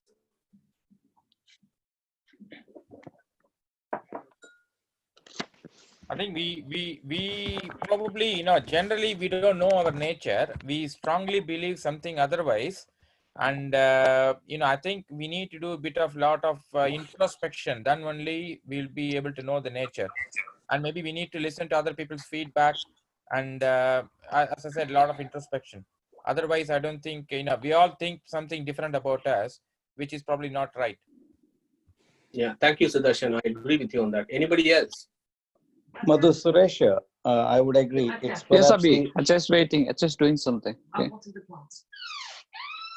Yeah, Madhu Suresha, I think it is only when we overcome the ajnana, the ignorance, is when we will start to know our true nature. Yeah, thank you. Yeah. Madhu, what do you Even mean by true nature? Because in psychology, we have a word insight. And is that does refer to knowing how your mind works and how you feel. And that is a developmental thing that you have as your brain matures into adulthood. So, Yeah, okay. Yeah, thank you. So there are streams of various thoughts that come in. Can I say something, Madhuji? Please. Like, how we handle situations and circumstances show us which gunas we are in, which way we handle it, how we are Yeah. Okay. Yeah. Thank you, Sheilaji. So we got various streams of thoughts that comes through with this idea. So I'm pleased that we all think that just because we are born into some parents does not automatically make us into a Brahmana, Kshatriya, or Vaishya, or Shudra. Okay. Number one. Number two. All four of us are eligible for moksha if we all have an element of sattvika guna in us. So we can go and research with all those verses in Gita to see whether we fall into any of those categories. So if for example, we are, as Sheilaji said, if we are handling the situation and if we are some attributes that we may have through introspection, which was a word that was used, we may get an idea and we may also get feedback from others to know what kind of people we are. But the fundamental here is we know as we are jivas, and we may have some hint as to what we are doing that might give us a clue as to what type we are. But actually what we are, that self-realization is not going to happen now. That self-realization is a long process. So we discussed two ignorance, and somebody mentioned ignorance. Suresh ji mentioned ignorance. There are two ignorances, Jivachadika and Paramachadika. Jivachadika is the ignorance of my own intrinsic nature. Paramachadika is the ignorance of knowing the nature of the God. So these two things can be removed only by divine grace. That is the process that the Supreme Being has to shower His grace, remove the ignorance from us so that we are able to know what our inherent nature is. What is called as self-realization. And then once the self-realization happens, then God realization happens. So the process is long, but we may have some clues. But ultimately what our nature is, we actually do not know. It is only the divine grace when He fully removes the ignorance about us that we know about our self-realization. Okay. So next slide. So now having discussed so much about this Jiva business and the various Varanas, it also makes sense in Pindanda. So if you take my own body, if you take our own body, you have the head, you have the shoulder, you have the thigh, and you have the feet. Feet is the foundation on which everything else rests. Feet serves you. What does it do? It makes you move around and do things. What does thigh do? It gives you the strength to hold your body, and you can do various activities to feed your body. What does shoulder give? It gives you strength to defend you. What does the head give? This is where all the jnana indriyas are there. So it gives you that sense of knowledge. So even your Pindanda, you have these four divisions: Brahmana, Kshatriya, Vaishya, and Shudra, even in your Pindanda. Now, if you look at the societies as a whole, on the right side, So there are some people who argue this question, is the Varnashrama system only in India? Why is it not in America or in UK? Actually, you know what? It is there everywhere. It is just that our Vedic philosophers are so clever and knowledgeable that they gave some names to it. That is all to it. They just given some names for various attributes and tendencies of souls. So every society has 4 pillars. Something needs to generate knowledge. Something needs to provide security and protection. Something needs to do economy and development. And there must be a service sectors, non-governmental organizations, and charities, and so on. So the whole societal structure is based on these 4 pillars.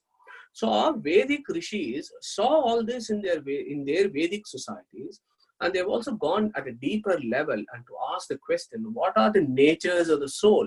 What is it that determines somebody is a doctor, somebody is an engineer, somebody is a teacher, somebody is a spiritual master? What is it in their jiva that makes them do these things? So this is a deep philosophical question. There are various views on this. That is for discussion at a later time. So moving on to the next slide. Now, having spoken so far, all that I have been dealing, this is with one verse. Brahmano asya mukamasid, bahur rajanyaha kritaha, uru tadasya yad vaishyaha, padbyam shudro ajayata. Here comes the answer to Suresh ji's question. So, when the Purusha Sukta says, from the Mukam, Brahmanaha came, the verse there, the meaning there is Chaturmukha Brahma, Agni. They came from the face. These are the Abhimani Devatas for the types of souls that have a Brahmana tendency.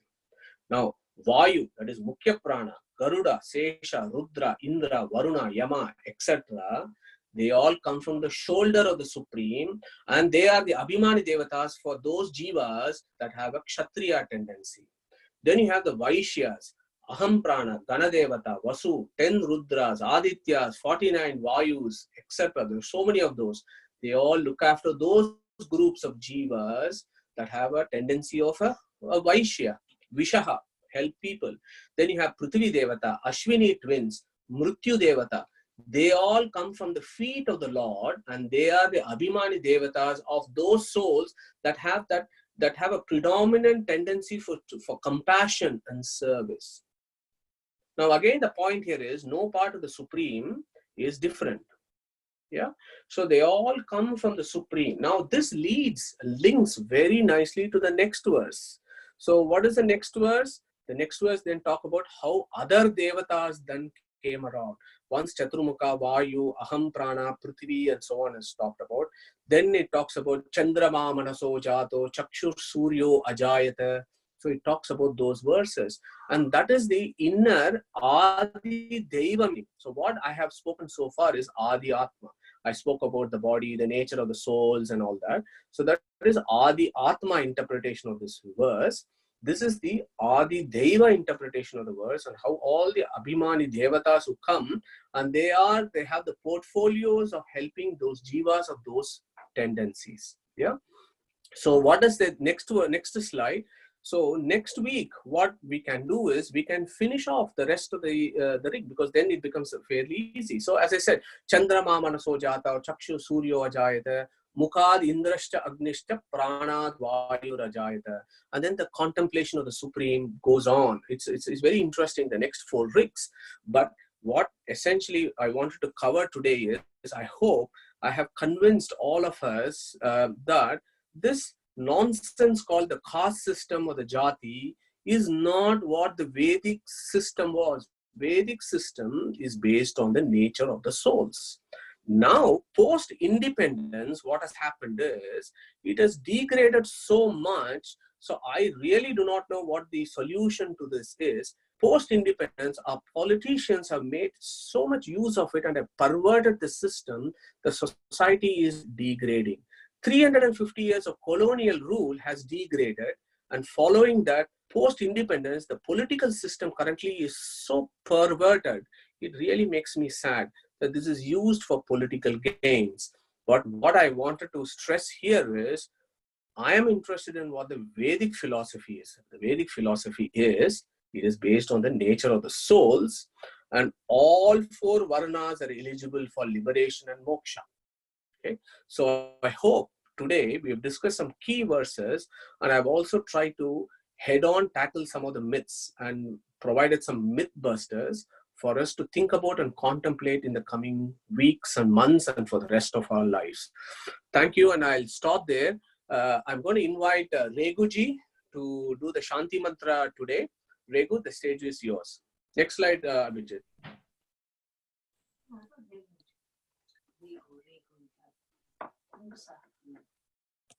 Namaste all. Yeah, hello. Yes, namaste. Go Can on. I hear? Yeah. Today I have selected the Shanti Mantra, one of the mantra from Taittiriya Upanishad. The few basic, important learning. Taittiriya Upanishad belongs to Krishna Yajurveda.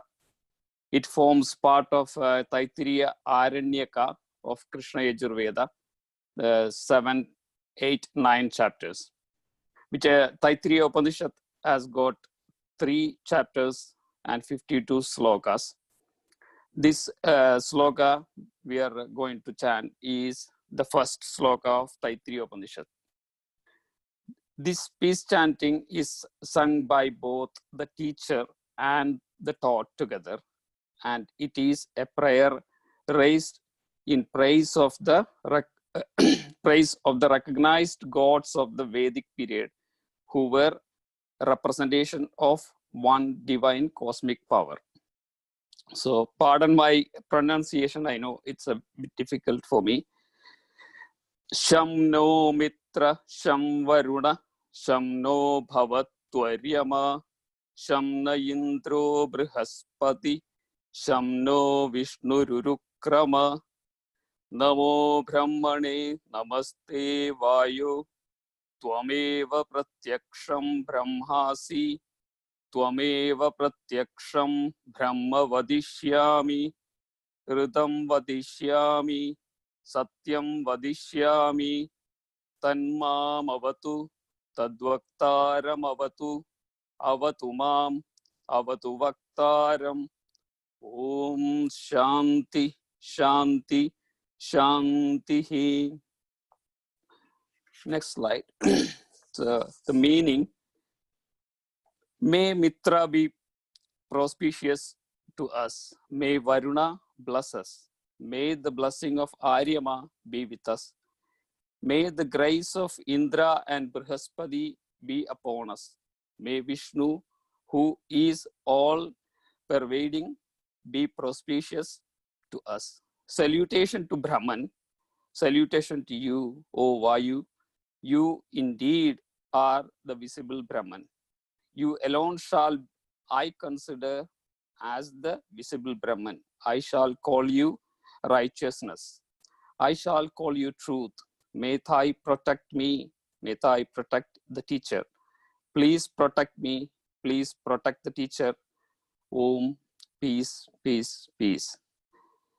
Mitra is the guardian spirit of prana and the day. Varuna governs the outgoing breath, apana, and the night. Aryama is the presiding deity of sun and the eyes. Indra is the governor of all might and physical strength in an individual. Brihaspati is the expression of the divine which controls intelligence and knowledge. Vishnu, in his all-pervading nature, governs all movements and thus become deity of the feet. Thus, in invoking the blessing of Mitra, Varuna, Aryama, Indra, Brihaspati, and Vishnu, the Vedic teachers and students were invoking healthy prana, apana, efficient eyesight, willing hands, wise speech, and healthy limbs, so that day and night with energy and strength, they accomplish wise and intellectual moments and fulfill their study goal, oneness with Brahman or divine. Thank you. Wonderful, Reguji. Thank you very much. Krishna Pranamastu. That was a wonderful recitation of this verse. Thank you very much. So I think we come to the end of this discussion. I think Mohandas Prabhu is still online with us. If there are any questions, and I'll pass it on to Sudarshan. Thank you. Yeah, if anybody got questions, you can ask both Mohandas Prabhuji and Madhuji. Sudarshan. It's Nandesh. I can. Yeah, Rajesh, go on. No, Nandesh, go on. Okay, thank you. Thank you. Now, another illuminating lecture from Madhu and also from Mohandas Prabhu. Just another comment, about the Varnas.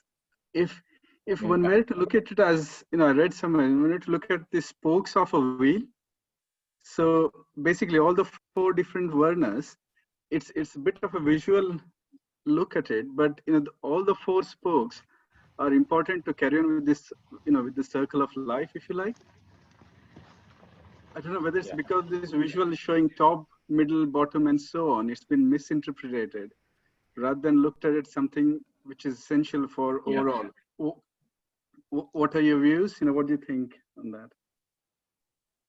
Yeah, so I'll go first, Nandesh. I think that's a very nice way of putting it. I think it's time that we as Hindus and followers of Sanatana Dharma, we actually move away from this bodily conception. We speak so much about, about philosophy and self-realization, but are we actually applying to our daily lives?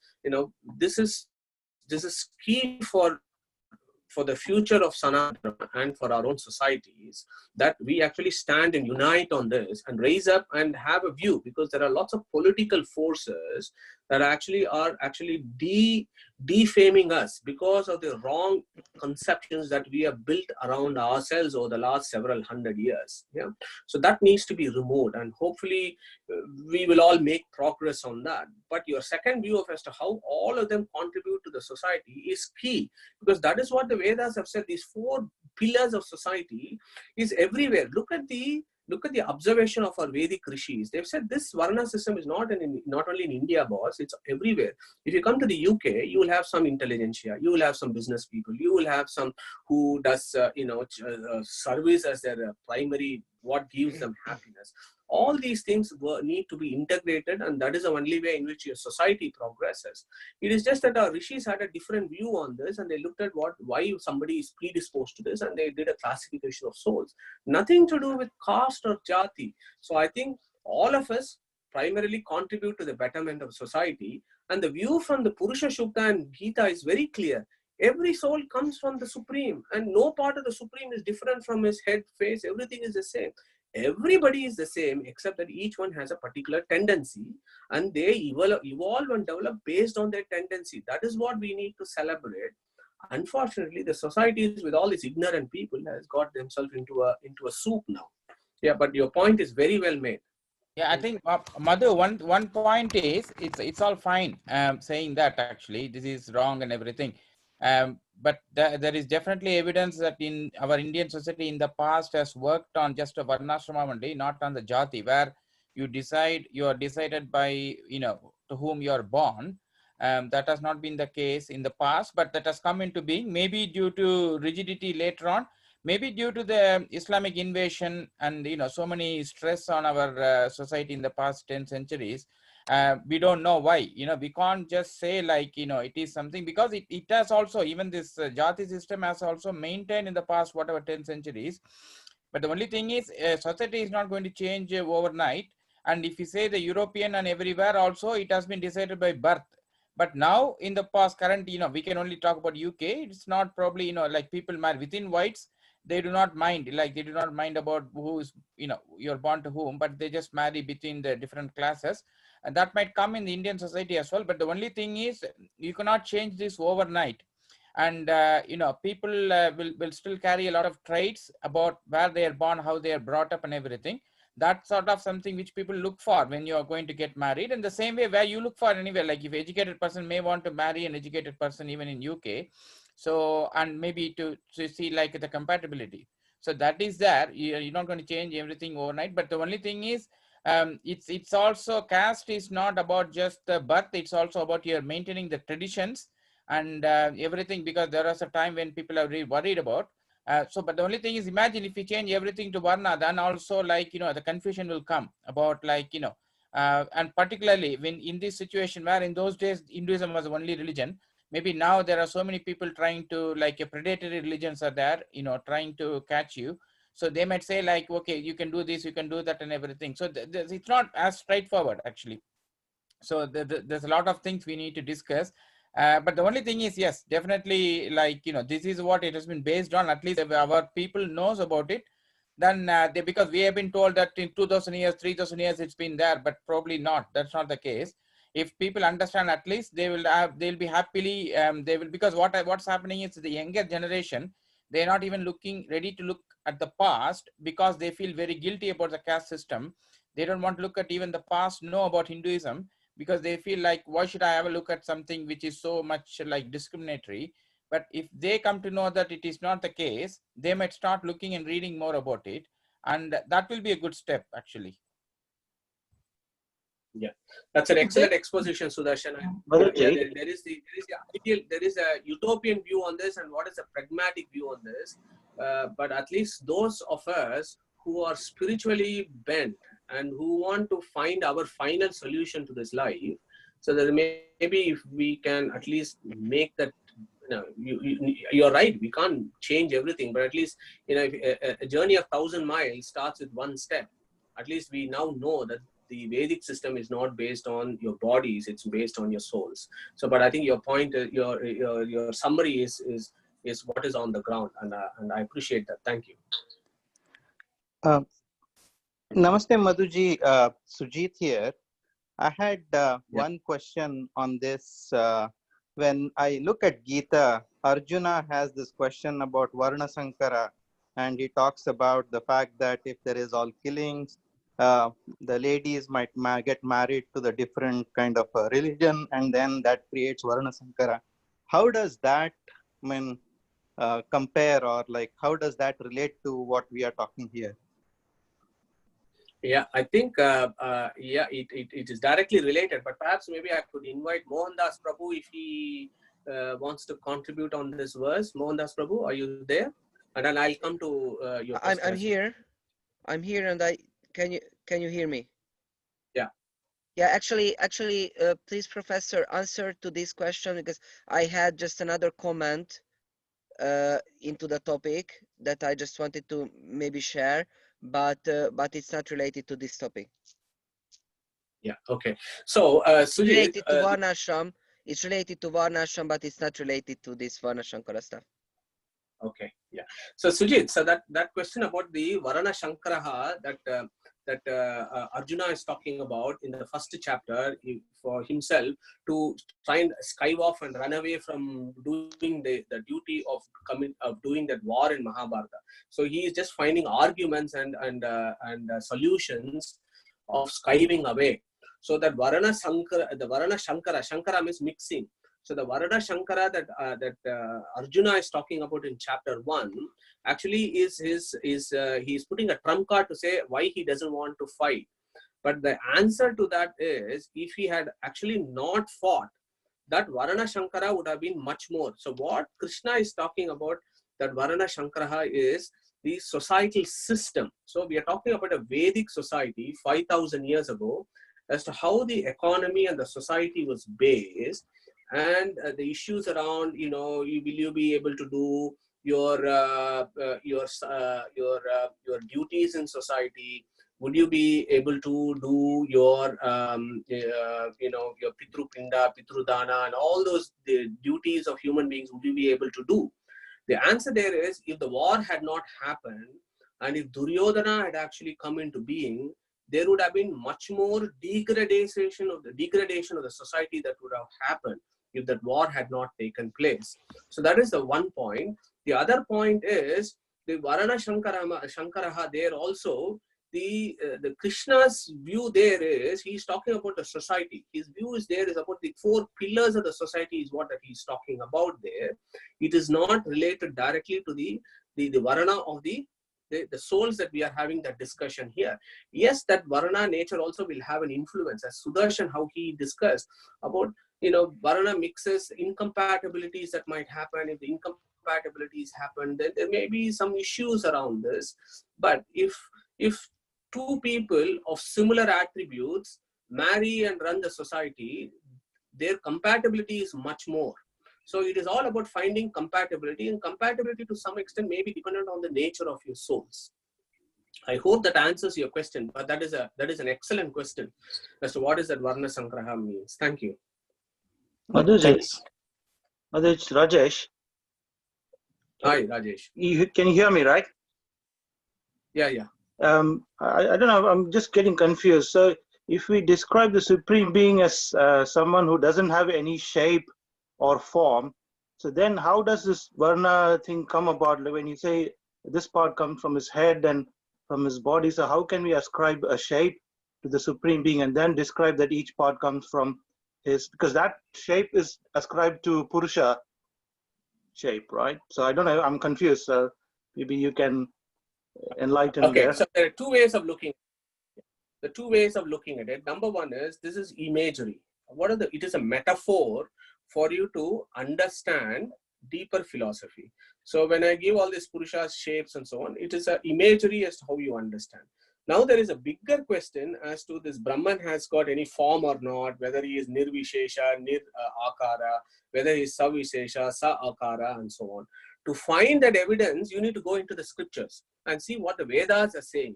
Now, as Mohandas Prabhu was talking about today, Vedas are unanimous in the sense that Supreme has a form, and his form is Jnananandamaya, and his form is of Jnananandamaya.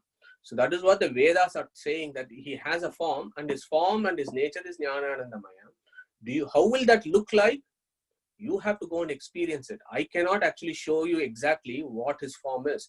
You have to go and find out for yourselves. That is where your journey is, your self-realization is, and your God realization is. But the Vedas are unanimous that he has a form. Yeah, and that is the view from Visishta Advaita and Dvaita schools. But the Advaita view they have a different view, so that is up to them. So it just boils down to what is the philosophical arguments. So yes, it is confusing, but I think the key there is make your own journey, try and find out. I don't know if Mohandas Prabhu wants to add on to that, please, about whether God has a form or not.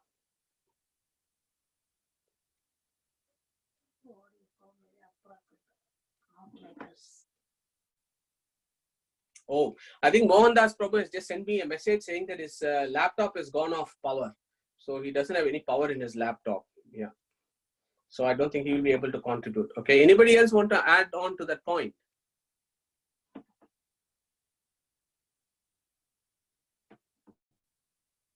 Hello? Oh. Yeah. We are running out of time as well. It's nearly 7 o'clock. Yeah, we'll bring it to an end, yeah? Yeah, absolutely. Okay, thank you everyone. Give a big hand to Madhu and Mohandas, please. Thank you very much. Thank you. Thank you, Madhu. Thank you, and we'll see you next week. Yeah, thank you. Thank you, Madhu. Thank you. Thanks, Madhu. Thank you.